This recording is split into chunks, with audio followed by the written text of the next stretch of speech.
কেমন আছেন সবাই? আশা করি আপনারা সকলেই ভালো আছেন। সলভ লাইফস্টাইল ব্লগে সবাইকে স্বাগত জানাই। আজ শনিবার, বিকাল এখন 5টা। আজকে সবাইকে জানাই উল্টো রথের শুভেচ্ছা। আজ উল্টো রথ। আগের দিনে সিঞ্চনের রথটা ছিল দিদার বাড়ি পাশেই রাখা ছিল, সেখান থেকেই আজকে আনা হয়েছে।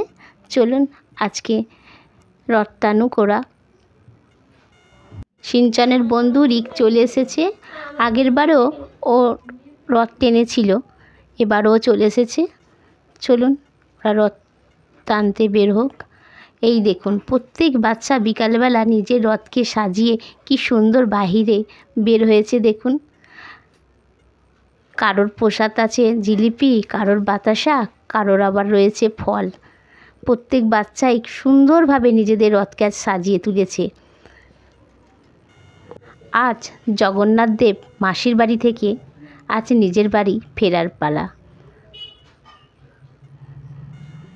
আজ সোহম তার রথে জগন্নাথকে জিলিপি পাঁপড় দুটোই দিয়েছে। টুম্পা এদিকে সবাইকে প্রসাদ দিচ্ছে জিলিপি, ছোট ছোট বাচ্চাদেরকে। চলুন ওরা রথ টানুক। আমাদের পাড়ার ছোট ছোট বাচ্চারা কি সুন্দর মিলবদ্ধ হয়ে তারা রথ টানছে, আমাদেরও খুব ভালো লাগছে দেখে। চলুন আমি একটু বাড়ির ভিতরে যাই। সিঞ্চন, রিক ওরা রথ নিয়ে বাড়ি ফিরলে আজকে ওদেরকে একটু পাঁপড় ভেজে দেবো। রথের মধ্যে পাঁপড় জিলিপি না হলে কি চলে? চলুন, কড়াই বসিয়ে দিয়েছি।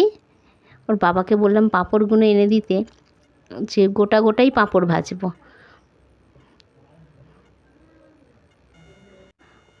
সবার জন্য পাঁপড় ভাজা হয়ে গেছে।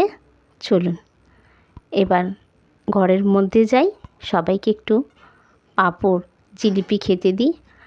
সঙ্গে একটু গরম গরম চা না হলে চলে, একটু গরম গরম চা করে নিয়েছি।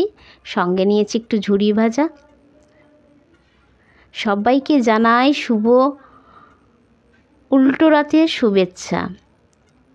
সবাই এইভাবে আজকে জিলিপি পাঁপড় খান। আর কেমন লাগলো ব্লগটা আমাকে কমেন্ট করে জানান। সবাই ভালো থাকবেন, সুস্থ থাকবেন, সাবধানে থাকবেন। দেখা হবে নতুন একটা ভিডিওতে। ভিডিওটা ভালো লাগলে একটি ছোট্ট লাইক করে দেবেন।